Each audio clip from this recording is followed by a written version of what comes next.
Hey guys, Fino here. For the last few months I've been running a Yu-Gi-Oh competition called the Asanagi format. Essentially, we started with an empty ban list, and every month, each person could pick one card to ban. No limits, no semi-limits, just bans. Well, this time around we had a major expansion with each of us getting 10 bans, and this is the resulting list. It's a real homunculus with a mix of power bans and straight up hating. If you're wondering why so many Link monsters are on here, well, I may have been using all my bans on a project to send us back to a time before them. That aside, you may have noticed some major exclusions as well. We've been playing chicken with cards like Last Will for a little while now. See who blinks first and uses their ban on it. But I digress. I usually do these matchups on stream, but this time I had the lads send in replay so I can do a little homework instead of just gawking at all the cards I have no intention of reading. So with that said, here are the matches. First up we have me versus Clouded Row. Game 1 I won the coin flip, and since I'm playing Gimmick Puppet, you know what that means. With Terraforming in my starting hand, I'm able to play Mansion of the Dreadful Dolls. It does a couple of nasty things, but the important one right now is that my Gimmick Puppets aren't affected by non-Xyz monster effects. In other words, I don't have to worry about hand traps aside from Imperm. The general idea of what I'm doing is to use rank up magic to summon increasingly powerful Xyz monsters. Steps in this process let me recycle that rank up magic and also summon my crap to my opponent's field. This gets blown up and deals a ton of damage to them. And if I do it correctly, it's an FTK. I spent a decent amount of time practicing the motions, and it's surprising how many buttons you're not supposed to press. Let's set aside Crossout Designator, which is pestering me every 2 seconds, but that Fanatics Mechanix is going to ask me to blow up monsters, and if I ever say yes, I fucked up, because it only does half damage. Another interesting thing I learned is that you're stuck with a lot of garbage monsters on the field at various points. Case in point, number 40 Gimmick Puppet of Strings. Its only real role is to trigger the rank up's recycle effect, and then put a counter on Fanatics, which I subsequently blow up for damage. Let's say I fumble the field and get hand trapped. This thing is a paperweight on the field, but placing those string counters lets me cash in with dark strings. With that done, I go into Chimera Doll. It feels pretty weird sacking a board of huge chunguses for a 1500 attack Link monster, but that's just how it goes apparently. My combo goes interrupted, and that is Game 1. Game 2 and I've drawn an excellent going second hand. Ro opts to grab a Solemn Strike from his pot of prosperity and then goes into Kitchen Dragon Maid, and here I thought he was about to bring out something sadistic. I'm able to poke some holes with Ghost Ogre and Ghost Bell, so he sets 2 and passes. One of those face downs is presumably Solemn Strike, but I have no idea what the other one is. My Condolence Puppet eats an Ash Blossom, so I go ahead and pass. Turns out the face down is Dragon Maid Tidying, which bounces his maid and my Imperm back to the hand. I was hoping to sabotage his back row with it, but getting the Chamber Dragon Maid works too. But now they're coming out in force. I'm pretty sure I Nibiru too late here, and Shio was able to negate it. A real shame.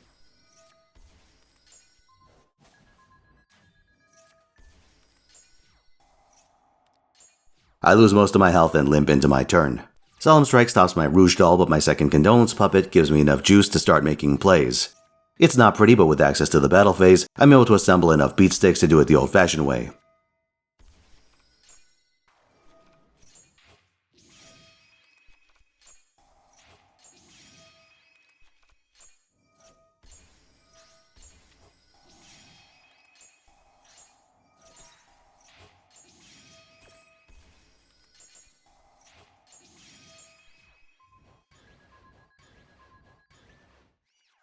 Next up we have Breaker vs Trungmai.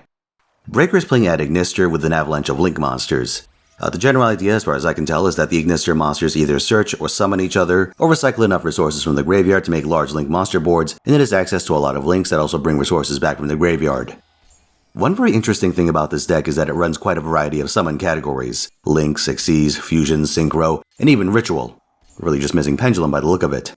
The apparent reason for this is that their big killer, Firewall Dragon Dark Fluid, gains a counter for each category of Cyberus monster in the graveyard, and this combination lets it end on a game-ending amount of damage.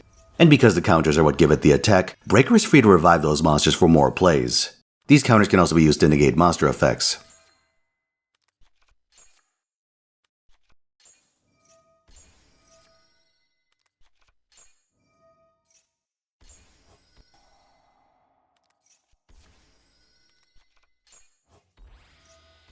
The Save Worm is on the field at the end, and it can banish itself to negate a spell or trap. This works while it's in the graveyard too. Trungmai attempts to establish his runic board, but is unable to power through Breaker's Disruption. He summons out Typhon and ends turn. Breaker's won at this point.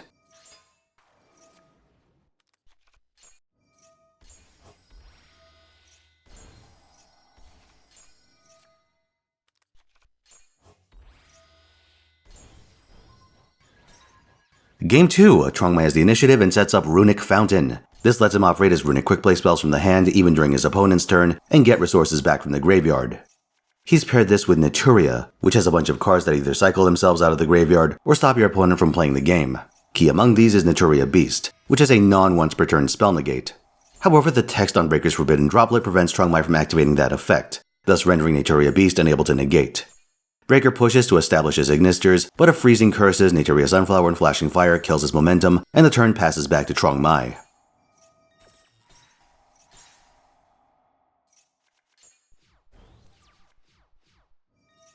Curiously, he opts to banish a few cards from Breaker's deck, and, due to the standard runic effect, loses his own battle phase, passing things back to Breaker. However, he now has too few resources to make a push against Naturia Beast, and surrenders. Game 3 and Breaker has initiative. While he runs through his plays, I want to point out that Last Will is still currently legal in our format, which, given that it's pretty much a blank check to someone from the deck, is pretty shocking.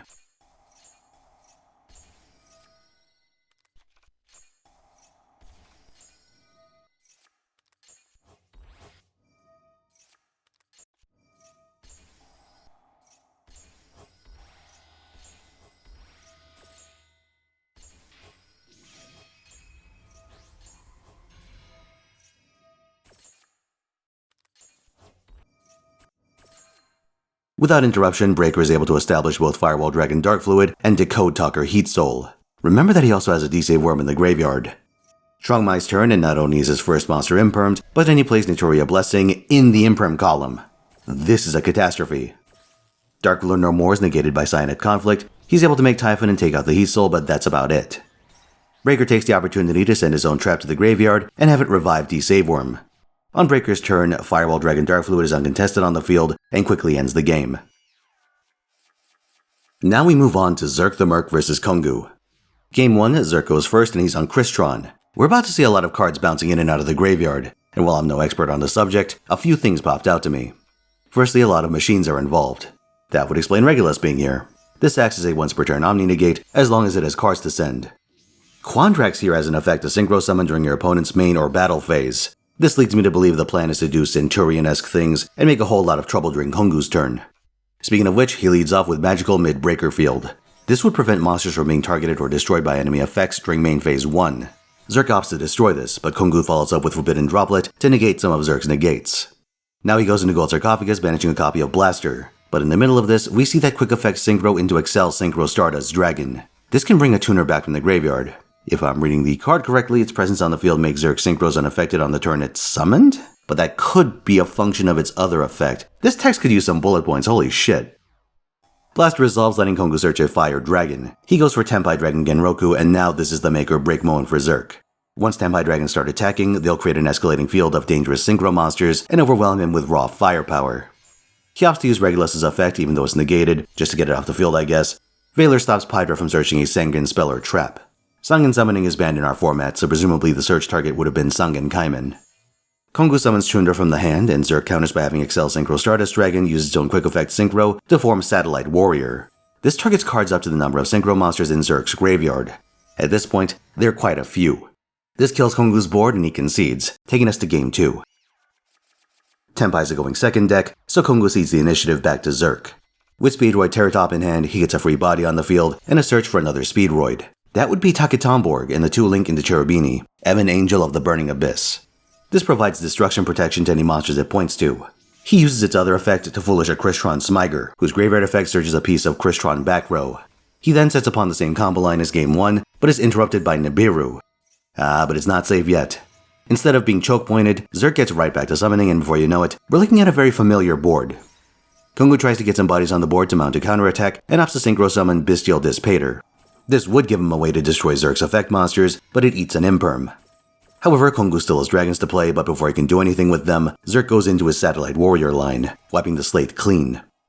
Kongu throws out a last-ditch Lightning Storm, but remember that text on Excel Synchro Stardust Dragon? These synchros are unaffected. A final Sangen Kaiman gets negated, and it is over. Zerk wins. Now we move on to Tog vs Komodo. Game 1, Tog is going first, and he's on Sprite Frog? Is that a thing? I guess they're level 2s.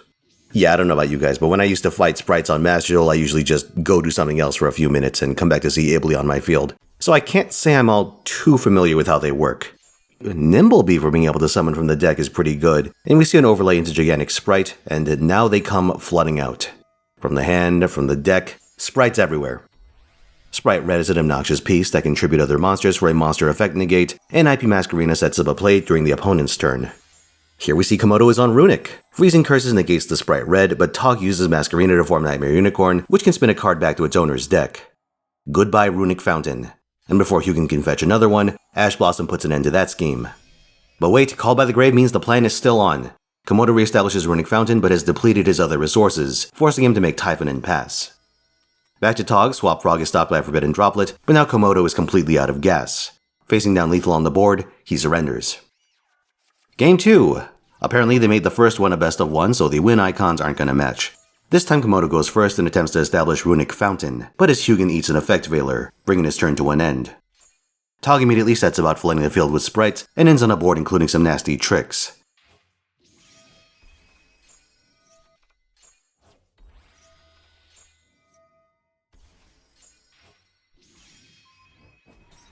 Sprite Carrot is like Red, but for spells and traps, and he uses this to great effect, countering Komodo's evenly matched.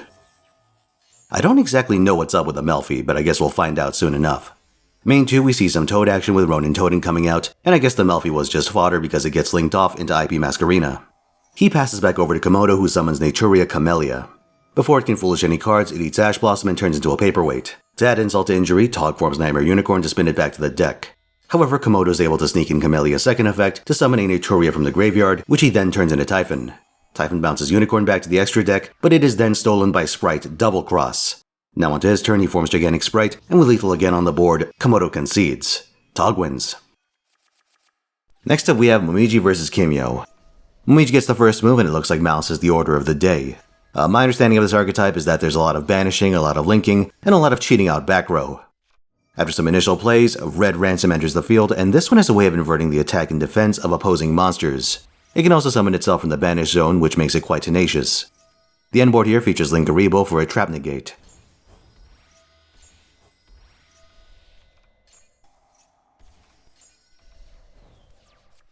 Now onto Kimio's turn, Lightning Storm comes out to clear away Momiji's back row.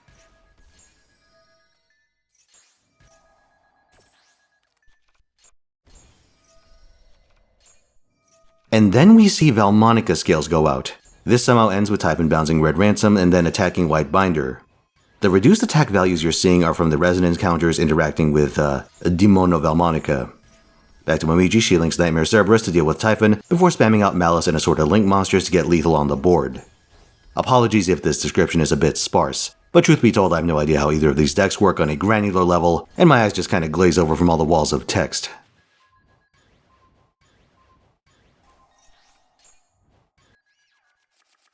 Game 2. Kimio has the initiative and nullifies Perulia with Called by the Grave. Valmonica Scales go up, and we end the board on 3 resonance counters and a Baguska, which will force any summoned monsters into defense position and negate their effects. Momiji leads off with Evenly Matched, devastating the field and leaving Baguska isolated. She follows up with a Malice Field spell to get a banish, establishing enough fodder for an initial link. Speaking of which, Link monsters can't be forced into defense and are thus immune to Baguska's effect. Malice in the Mirror soon renders it inert, letting other effect monsters get in on the action.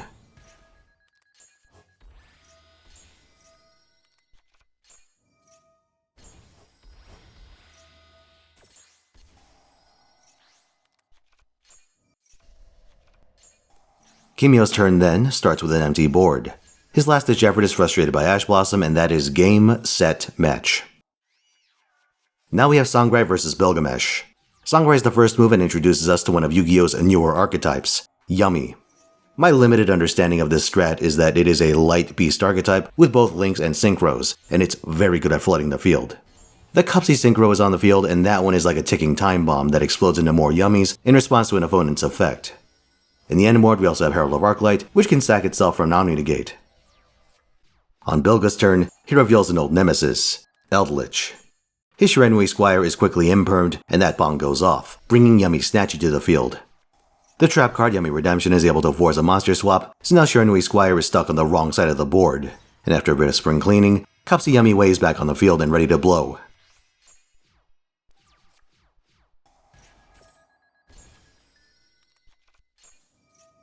Back to Bilga, he makes a play with super polymerization, but his efforts are frustrated by Yummy Snatchy's Centurion-esque effect to synchro during the opponent's turn, forming Cookie Yummy Way and flipping his monster's face down. On Zangrai's turn, he demonstrates Yummy's killing power by exploiting its field spell, which has the effect to give each Yummy monster 500 attack for every light beast on the field.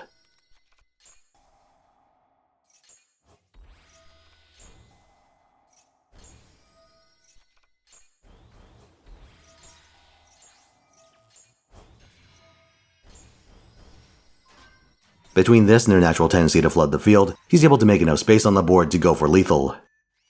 Game 2, Bilga has the first turn and sets 2 cards. Elixir of the Scarlet Sanguine is stopped by Ash Blossom, and then we're right back to the usual Yummy business.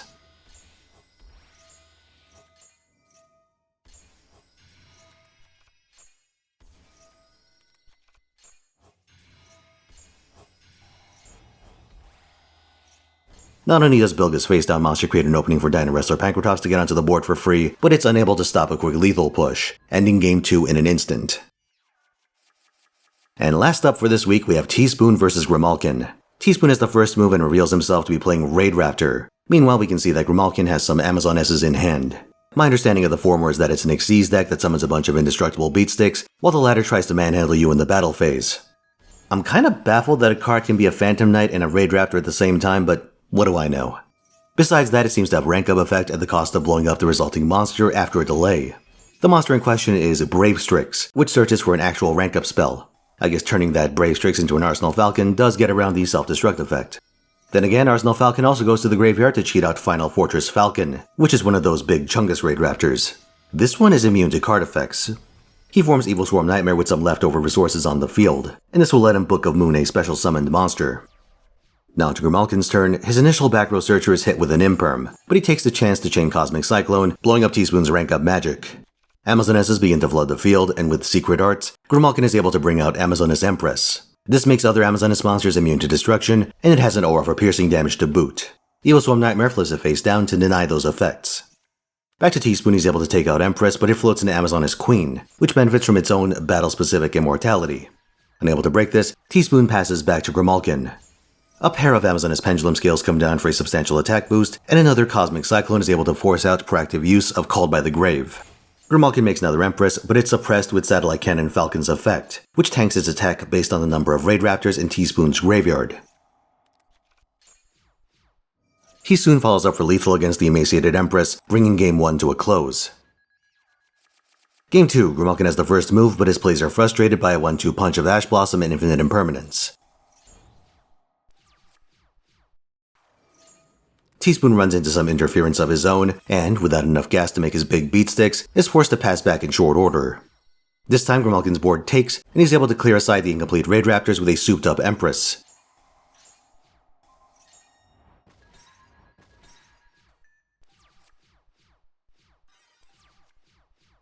Teaspoon isn't able to form a substantive defense, and quickly succumbs to another round of damage. Game 3. Teaspoon has initiative, and Grimalkin didn't draw anything to contest the setup process.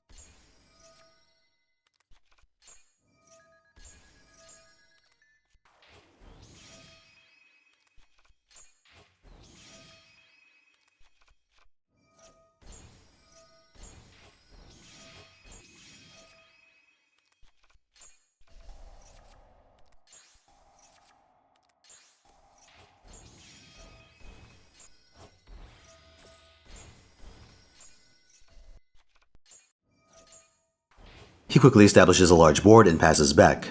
Grimalkin throws down a Sewer Polymerization to clear aside the two most threatening Raid Raptors, and after a bit of setup, Empress sits on the board for a bit of menace.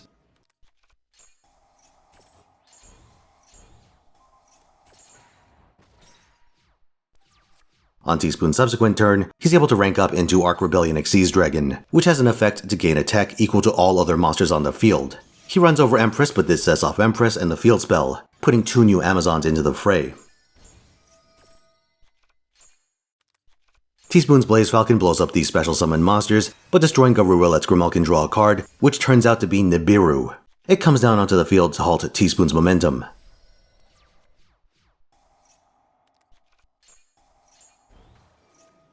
On a subsequent turn, Grimalkin takes the opportunity to run over a revived Blazed Falcon with Nibiru. This turns out to be a catastrophic error, as Teaspoon simply sets his Nibiru token to attack and runs it over for lethal, taking the match win. And that brings this round to a close. Here are the standings. We have Sangrai and Tog currently undefeated, and with our round-robin structure, it's only a matter of time before they face off. Looks like we've got some exciting weeks ahead, and from this week forward, each player is going to have 2 bans to account for the rate at which new cards are being released. So look forward to it. Till next time.